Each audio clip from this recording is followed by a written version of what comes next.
Scientists just announced the discovery of the largest intact dinosaur claw ever found, and the animal it belonged to was really weird. This is Duonicus, a new species of therizinosaur that was just described by Yoshitsugu Kobayashi and his colleagues in the journal iScience. The paper itself is open access, meaning you can read it for free, and all the images in this video will be coming from it, except for two surprise ones I'm going to throw in at the end. Duonicus is known from a partial skeleton preserving the pelvis, parts of the vertebral column, and the forelimbs, and these are the most interesting part. First off, Duonicus has the largest intact claw ever found in a dinosaur. Claws aren't like nails, they're actually a modified finger bone that's covered in a keratin sheath.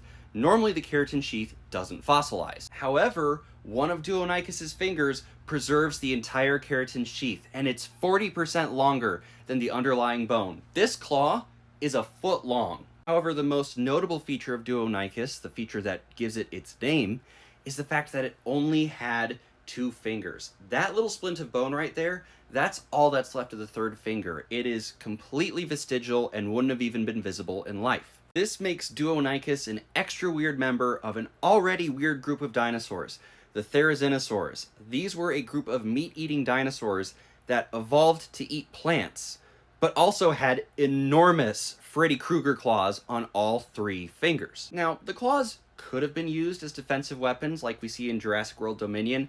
However, they are very strongly curved, which suggests that their primary function was actually gathering food. These guys were basically the dinosaur equivalent of giant ground sloths. This may explain why Duonicus has only two fingers while all of its relatives have three, because the authors tested the range of motion of the arms and found that the elbows and fingers as a whole were actually less mobile than other therizinosaurs, with the exception of the very first joint, the joint with the claw. That could bend at an almost 90-degree angle. That, plus the overall size and curvature of the claws, would have limited the size of the plants that Duonicus could grab, suggesting that it was a more selective feeder than other therizinosaurs.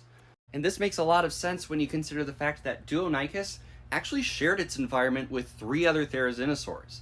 It may be that with its two-fingered hands and more selective feeding style, it was actually eating different plants from its relatives and therefore avoiding direct competition with them. And now the fun part. As a paleo artist who loves therizinosaurs, there was no way I could resist sketching this thing. So here's one version with coloration based on modern flightless birds like ostriches and emus, and another version a friend suggested I do, based on a different feathered animal with duo in its name. Have you practiced your Spanish today?